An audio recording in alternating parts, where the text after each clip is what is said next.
agarrar los 10 miércoles en la práctica del seminario, junto con los profesores va a ir los días lunes y vamos a llevar a la par el curso, ¿ya, doctores? A mí me gusta que sea una clase interactiva, doctores, donde yo pueda escuchar sus opiniones de ustedes, ustedes también escuchen mi opinión, que cambiemos ideas, que estemos atentos también, no estemos en el celular, no estemos conversando, doctores, cuando se explica, ¿ya, doctores? Para acompañar también para que ustedes puedan descansar también, porque sé que he sido estudiante hasta hace 4 o 5 años estaba en las aulas. Entonces puede ser también que cuando tenemos más de 2 horas es difícil atender a la clase, ¿ya, doctores? Entonces va a haber tiempo para todos. Uno de los objetivos importantes, doctores, del curso de seminario es básicamente, doctores, que muy aparte de que repasen todo lo que es ciencias básicas, lo puedan aplicar a la clínica, ¿ya? Y en base a ello también pues podamos levantar ese promedio, como son los exámenes de salud de NAM, que son importantes para cuando ustedes ubiquen alguna plaza en el residentado médico y también pues para el CERU. Quien les habla, bueno, ha sido el puntaje más elevado de la región NICA en el ENAM en el 2023, con 16.11 a nivel nacional. En NICA sí el más elevado y cuando primer puesto en mi promoción. Entonces, doctores, a lo que voy es que es importante, doctores, que por favor atiendan, es importante porque por favor estén atentos a estos datos porque ya va a servir a futuro, doctores, ¿ya? Entonces todos atentos, la medicina no es difícil. Si todos ponemos atención, si todos, doctores, ponemos en nuestra parte, podemos ir muy bien en el curso y en general los exámenes que se nos presenten. Como ya han visto algunas cosas, doctores, voy a adelantar de repente lo que no hayan podido ver, ¿ya? Es la cardiopatía isquémica, que correspondía a la clase pasada, pero vamos a avanzar algunas cosas puntuales, doctores.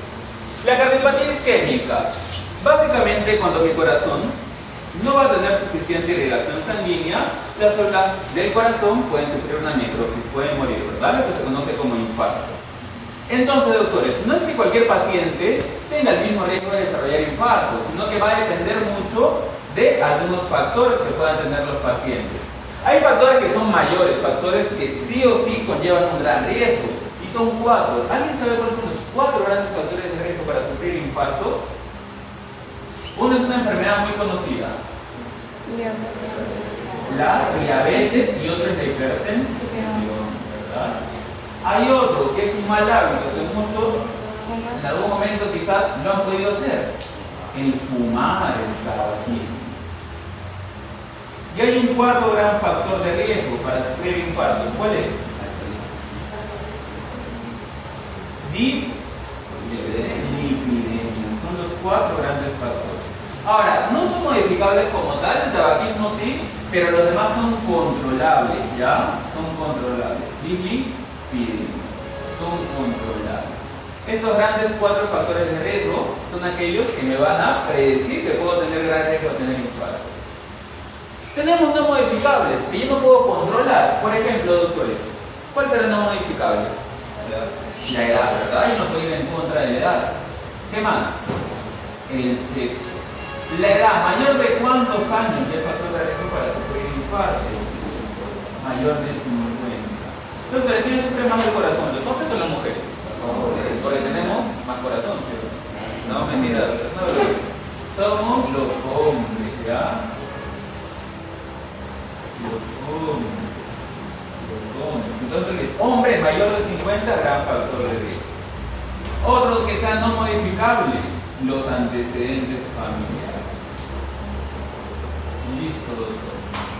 No se olviden entonces los 4 grandes factores de riesgo, los mayores, ¿ya? Ahora, doctores, ¿cuáles son las arterias que más se infartan de tu corazón? Pregunta directa examen. Muy bien, la que está en primer lugar, la ARA, arteria descendente anterior, o también llamada interventricular anterior. Es la que más se infarta, ¿ya? ¿A qué me refiero con estas arterias? Vamos a ver. Creo que con esto ya no se borra, ¿no? Me parece. La interventricular anterior. Hay una mnemotecnia para yo recordar cuáles son las que más se infartan, ¿ya, doctores? Para eso tengo que recordar la anatomía cardíaca. De la aorta van a nacer de la base de la aorta las primeras grandes ramas de toda la aorta. ¿Cuáles son? Que son las ramas reinas, por eso tiene una corona. Las arterias coronarias, coronaria derecha y coronaria izquierda. La coronaria izquierda, justo después de su nacimiento, se divide en 2 grandes ramas. ¿Cuáles son, doctores? Claro, la que se va para abajo, para el tabique, descendente anterior, ¿verdad? Y la que se va para el costado, circunfleja. La de azulito es la descendente anterior. Listo. Entonces, mira, ¿esta quién era? Izquierda. Esta. Y esta. Ya, para que te acuerdes cuál es la que más infarta, vas a ir de abajo hacia arriba, contrario a las agujas del reloj. Y así te lo vas a acordar siempre. O sea, ¿quién va primero? La que más infarta. ¿Quién va segunda? ¿Y quién se infarta en tercer lugar? Y esa es la manera en que tú te vas a acordar si recuerdas la anatomía cardíaca, ¿ya? Primero, la que más infarta, interventricular anterior. Segundo, circunfleja. Y tercero, coronaria izquierda. En ese orden de frecuencia de infarto.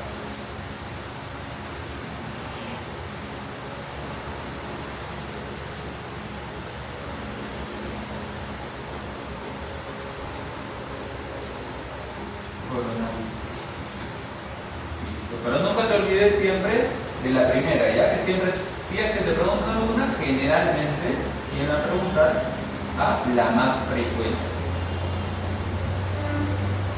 Ahora, van a ver, cuando el corazón se queda sin irrigación, van a haber dos situaciones clínicas, ¿ya? Que se quede sin sangre, que se esté quedando sin sangre, pero aún no se infarte, y que ya se esté llegando a isquemizar y si continúa se puede infartar. Si aún no se está quedando sin sangre, se va a llamar angina estable. Angina estable. Pero si el corazón ya está en isquemia, se va a llamar SICA, síndrome isquémico coronario agudo. ¿Qué los va a diferenciar, doctores?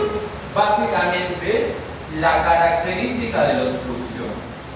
¿Qué va a pasar? En tu vaso sanguíneo del corazón, su luz se va a estrechar. Imagínate, todo esto se ha estrechado, ¿ya? Se ha estrechado. Y solamente por acá pasa la sangre. ¿Pero por qué, doctores? ¿Qué ha tenido que pasar en tu arteria para que se estreche? ¿Qué se ha formado? Una placa, muy bien, de ateroma. Cuando solo hay placa de ateroma y no hay coágulo, se da una angina estable. En cambio, cuando aparte de la placa de ateroma, que sería esto que te pinto de azul, y además, aparte de la placa de ateroma, ya hay un coágulo, un trombo, se va a llamar SICA. Entonces, angina estable, solo en placa, en el SICA hay placa más coágulo más trombo, ¿ya?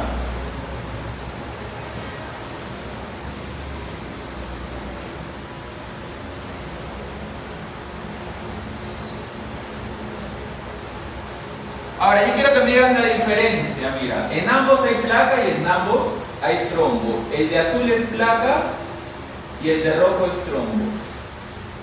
Quiero que te des cuenta, ¿cuál es la diferencia entre el de la izquierda y el de la derecha? ¿El tamaño de quién? De la obstrucción por el trombo, ¿sí o no? ¿En cuál es un trombo parcial? La de la izquierda. ¿Y cuál el trombo está ocluyendo todo? La derecha. Cuando el trombo, aparte de haber placa, el trombo ocluye todo, eso te da un tipo de SICA, síndrome isquémico ST de tipo elevado. Cada vez que tú veas tu ST elevado, te quiere decir que el coágulo tapa toda la luz, ¿ya? Tapa toda la luz. En cambio, cuando el coágulo no tapa toda la luz, se llama SICA ST no elevado.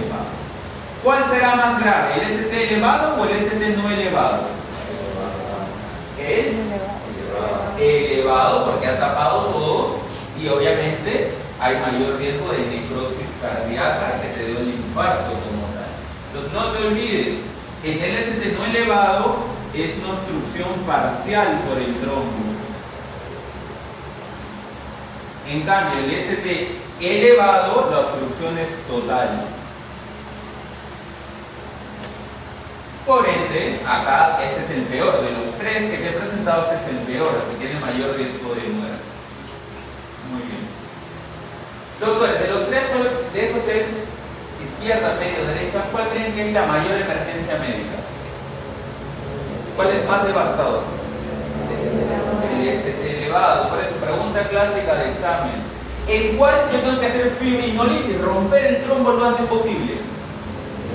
ST elevado. Este tratamiento siempre va a ser reperfusión, ya, desobstrucción. Tengo que romper este coágulo grande. Lo más común, con fibrinolisis. Inyecto un fármaco que disuelve, lisa ese coágulo de fibrina. ¿Cuáles son esos fármacos que lisan los coágulos, doctores? Alteplasa, muy bien. Todas las plazas, alteplasa, rateplasa, etc. Yo inyecto al paciente este fármaco y disuelve su coágulo. Pero eso puede ser mediante farmacología. Pero yo también puedo ingresar por su vaso sanguíneo. ¿Y qué puedo hacer? Con una máquina limpiar el coágulo, desobstruir. ¿Cómo se llama ese procedimiento para que ingrese al corazón? Y desobstruyes. Angioplastía percutánea, la ACPT, angioplastía coronaria percutánea. Yo ingreso y desobstruyo. ¿Ya, doctores?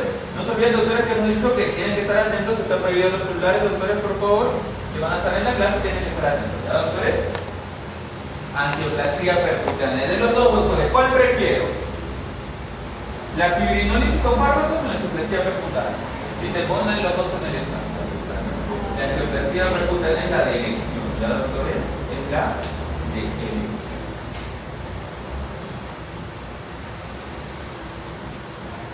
Es la de elección, la percutánea. Entonces, no te olvides, el ST elevado, obstrucción total. El ST elevado es peor, el ST elevado requiere repercusión. Ahora hablemos, doctores, continuamos con lo que era la angina estable, donde no hay ningún trombo. Doctores, para decir que una angina es estable tiene que cumplir algunos criterios. Por ejemplo, angina estable, me duele el pecho cada vez que yo hago ejercicio, hago esfuerzo. O sea, se desencadena con los esfuerzos. ¿Y con qué va a calmar entonces? Va a durar menos de cierta cantidad de minutos. Si pasa eso, ya no es angina estable. Menos de 20 minutos. Segundo criterio, que dure menos de 20 minutos. Tercer criterio, que no haya empeorado durante un mes. ¿Ya? Que no haya empeorado durante un mes. Los principales criterios son estos. Ya no te olvides, el tiempo es crucial. Cuando nos llega un paciente y nosotros, por más que se desencadene con los esfuerzos, pero dura más de 20, 25, 30 minutos, ya no es estable esa angina, ya no es estable.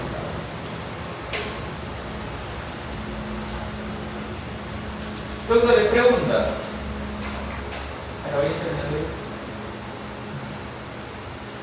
Pregunta. Si yo quiero evitar que esta angina estable, que esta placa de ateroma, quiero evitar que se forme este coágulo, ¿qué tengo que dar? Antiagregante. Claro, pero recuerden que la primera fase para que se forme un coágulo es que las plaquetas se agreguen, ¿sí o no? Es la primera fase de la hemostasia. Entonces, para tratar a ellos, tengo que impedir que esto evolucione a esto. Doy antiagregante. ¿Qué antiagregante conocemos? El ácido acetilsalicílico. Muy bien. Doctores, pregunta de examen de farmacología. ¿Cuál es el mecanismo de acción de la aspirina? Inhibe, muy bien, de manera reversible o irreversible. Irreversible, ¿a qué enzima? COX-1 o 2. COX-1, ya no se olvide. Inhibe irreversiblemente a la COX-1. Pero ha salido uno nuevo, es un poco más costoso y tiene menos riesgo de generar hemorragias. ¿Cuál es ese? Ajá, el clopidogrel. No va a dañar a la mucosa del estómago, no va a dañar a lo que viene a ser el riñón, como los AINES, como la aspirina. Es un poco más seguro que el clopidogrel. ¿Ya? Clopidogrel. Doctores, ¿y cuál es el mecanismo de acción del clopidogrel? ¿Qué va a hacer con el ADP? Bloquea el receptor de ADP. Al receptor de ADP. Ese es un mecanismo de acción. Ahora, tu paciente, aparte de impedir con estos antiagregantes que su angina estable evolucione a esto, tienes que hacer que su corazón no se esfuerce tanto para lógicamente impedir esta angina. Tienes que dar antianginosos. Doctores, ¿qué medicamento conocemos que va a hacer que el corazón no se esfuerce tanto? Porque justamente va a bloquear un receptor del corazón. ¿Qué receptor tiene el corazón, doctor? Beta 1. Entonces, ¿qué fármaco le haré para que ese corazón? Con el beta, tu corazón está así. Por eso, cuando haces un esfuerzo, tienes una emoción intensa, tu receptor beta 1 lo activa y comienza a latir tu corazón rápido. Si yo quiero que esté quieto ese corazón, ¿qué tengo que hacer con el receptor beta? ¿Bloquearlo o potenciarlo? Bloquearlo para que tu corazón esté más calmado. Entonces, ¿cómo se llaman esos fármacos que bloquean al receptor beta? Los beta. Los beta. Antianginoso tenemos los beta. ¿Qué más tenemos como antianginoso? Los nitras.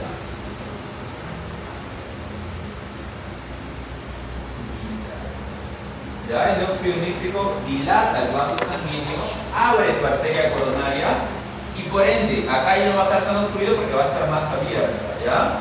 Gracias a los nitratos. Para el dolor, porque ese paciente que tiene una angina estable va a estar con un dolor precordial. Para el dolor también sirven los nitratos y va a servir la morfina.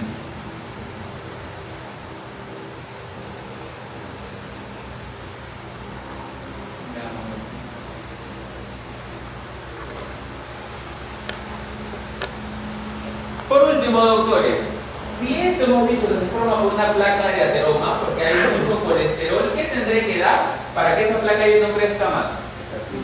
Muy bien, hipolipemiantes, o sea, las estatinas.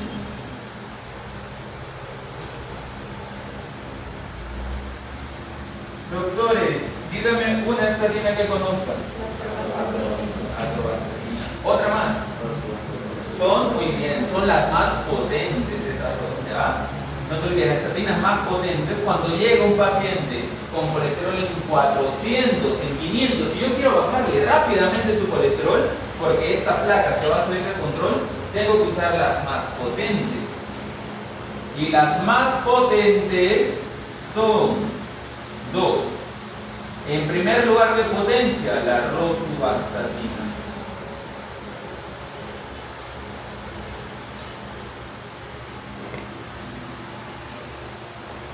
Y en segundo lugar de potencia, ¿quién está? La atorvastatina. Son las dos más potentes, ¿ya? Me sirven cuando un paciente me llega con LDL en 250, en 300, en 400.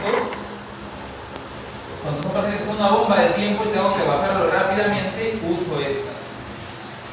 La rosu o la atorva. Son las más potentes que tenemos.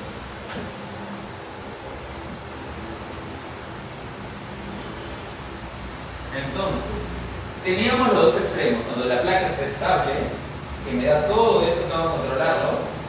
Tenemos al otro extremo, cuando hay una obstrucción total, que sí o sí tengo que repercutir, que es una emergencia médica. Y tenemos el paciente intermedio, ¿ya? El paciente intermedio, donde la obstrucción es parcial y puede o no estar infartando.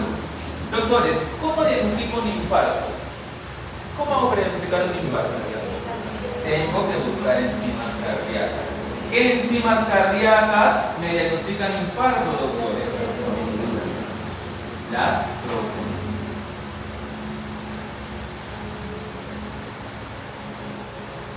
Pero hay tres tipos de troponina: troponina T, troponina I y troponina C. Solamente dos me sirven para infarto. ¿Cuáles? La I y la T. Muy bien. Troponina I y troponina I. son lo mejor para infarto, ¿ya?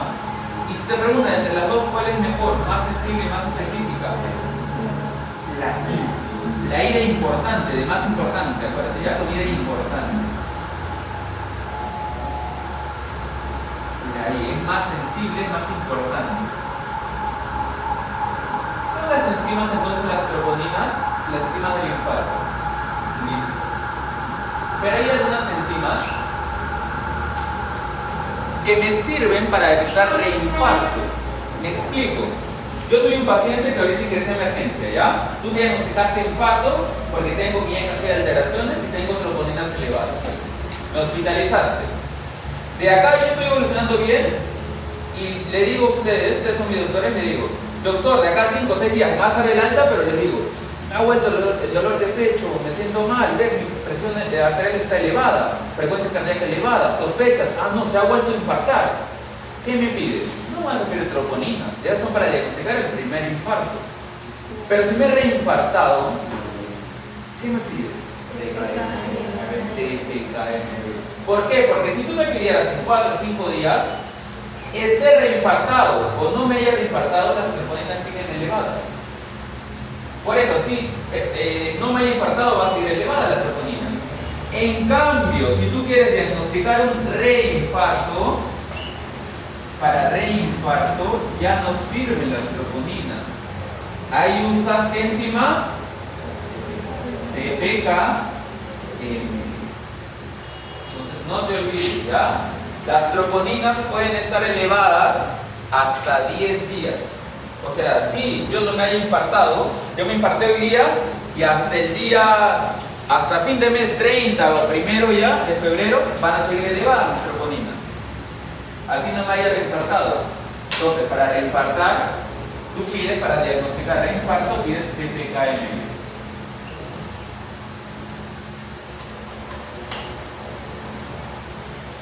Si hay enzimas elevadas, se llamará entonces un SICA. Como tal, SICA, ST no elevado. Pero si las enzimas dieron negativo, no puedo hablar de infarto. ¿Qué será si no hay enzimas, doctores? Una angina inestable. No puedo decir que es infarto si no hay enzimas elevadas. Una angina inestable. Doctores, ¿será inestable por qué? ¿Se desencadena en qué? ¿En esfuerzos? Si es inestable. En reposo, ¿ya? En reposo.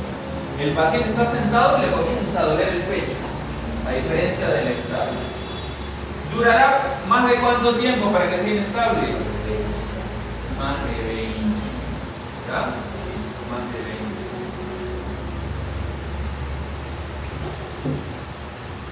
Bien, doctor, entonces para terminar esa parte nada más. ¿Quieres diagnosticar infarto? ¿Qué enzimas pides? ¿Y troponina? Te pongo las dos. ¿Cuál eliges? ¿Cuál marcas? La I porque es más sensible, es más importante. Te digo, paciente hospitalizado, ¿quieres descartar un reinfarto? ¿Qué le pides? ¿Troponinas o qué? CPKM. ¿Ya? Estas igual van a seguir siendo elevadas las troponinas. Listo, te pregunto, paciente con infarto, ST elevado, ¿qué tratamiento das? ¿Te pongo aspirina, clopidogrel o te pongo alteplasa? ¿Qué le damos? Alteplasa, porque el ST elevado, ¿qué te indica? Obstrucción parcial o total. Entonces, ¿qué tienes que darle? Fibrinolisis, disolver el coágulo, ¿ya? Listo, no te olvides, el tratamiento va a estar indicado en base al diagnóstico del paciente. ¿Has sacado una duda, doctores?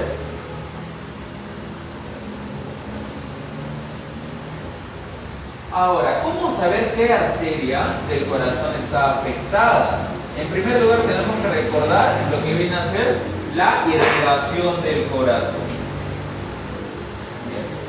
Entonces, por un lado tenemos a la coronaria izquierda, ¿ya? Que va a tener sus dos ramas, que ya dijimos. La interventricular anterior, también llamada descendente anterior. Aquí me está irrigando, doctores, la interventricular anterior, que es lo que estoy pintando. ¿A qué cara del corazón? A la cara anterior. ¿Y a quién más irriga? Miren lo que estoy pintando acá. ¿Quién es este? el ápex.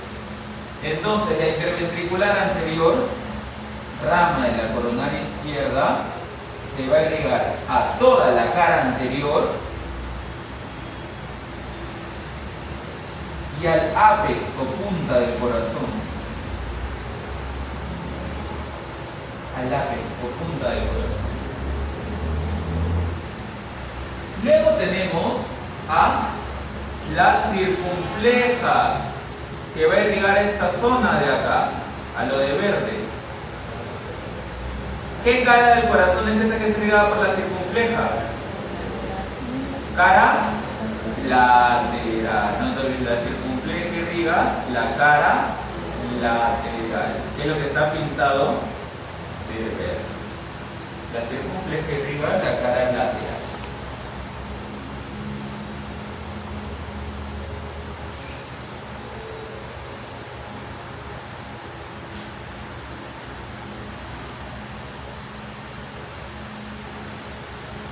Listo, esa es la coronaria izquierda, sus dos principales ramas. Luego tenemos la coronaria derecha. Vamos a pintarla de amarillo. La coronaria derecha, que va a dar su rama interventricular posterior y las ramas secundarias. Ahora vamos a pintar de amarillo lo que irriga la coronaria derecha. Eso que te he pintado de amarillo, ¿qué cara del corazón es? Cara inferior. Claro, esa es la cara de abajo de tu corazón, cara inferior. ¿Cuál es otro nombre? Cara diafragmática. La coronaria derecha irriga la cara inferior o diafragmática.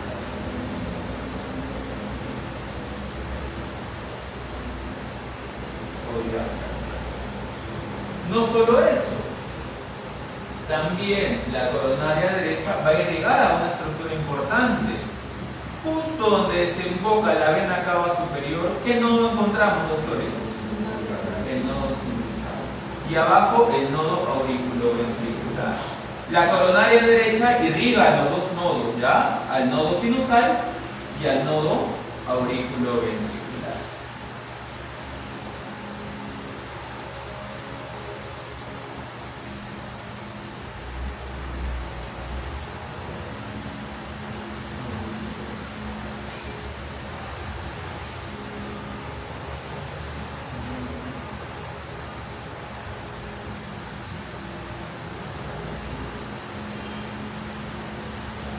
Esa es la principal irrigación, ¿ya?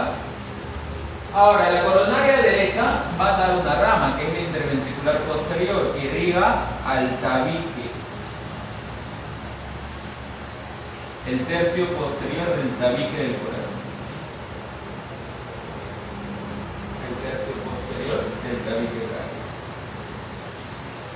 Bien, entonces hasta acá, como sé que vienen cansados, vamos a estar 5 minutos, ¿ya? 5 minutos, aprovechen, tomar agua.